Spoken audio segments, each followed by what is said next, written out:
The compact tablet market has been stagnant for years. You either bought an iPad mini or you settled for a mid-range Android slab. But Oppo just changed the game. This is the Oppo Pad Mini, an 8.8-inch powerhouse with a Snapdragon 8 Gen 5, a 144Hz OLED, and a build so thin it makes the iPad Pro look chunky. Is this finally the small tablet we've been waiting for?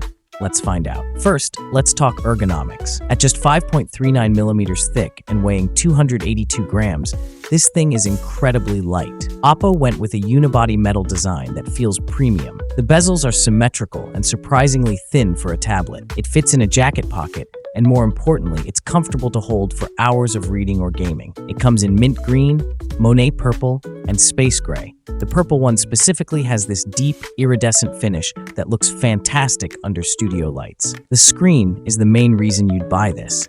It's an 8.8-inch AMOLED panel with a 2.5K resolution, but the big win here is the 3:2 aspect ratio. It gives you more vertical space for browsing and reading compared to the narrow 16:10 screens we usually see.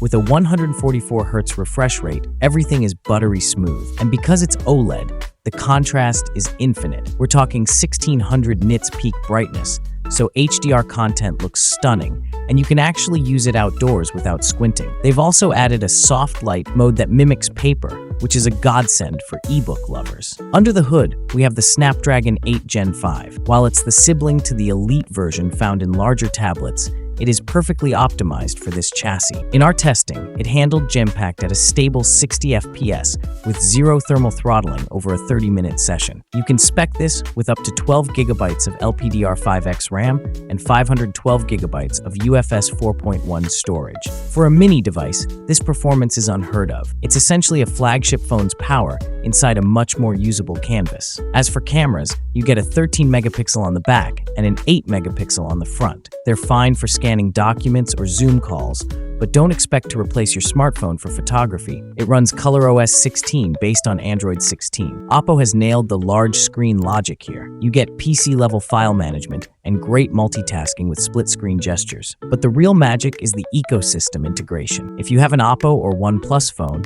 your notifications, clipboard, and even your cellular data sync instantly. You can answer a call on your tablet without even touching your phone. It feels cohesive in a way most Android tablets don't. You can also pair this with the new Pencil 3 Pro. It has haptic feedback that makes it feel like you're actually writing on paper. The AI features are a nice touch too. You can circle an object in a photo to search for it, or have the AI clean up your messy handwriting into searchable text. It's a great note-taking tool for students. Battery life is surprisingly solid. Despite the thinness, there's an 8,000 mAh cell inside. It easily lasted me a day and a half of mixed use. When you do run low, the 67-watt Super VOOC charging gets you from 0 to 50% in about 25 minutes. Additional features include Wi-Fi 7 support, USB Type-C connectivity, dual speakers, and a lightweight body measuring just over 5.3 millimeters in thickness. What do you think? Is 8.8 inches the sweet spot for a tablet? Let me know in the comments. Don't forget to like and subscribe for more tech reviews. I'll see you in the next one. Thanks for watching. Like, comment, and subscribe.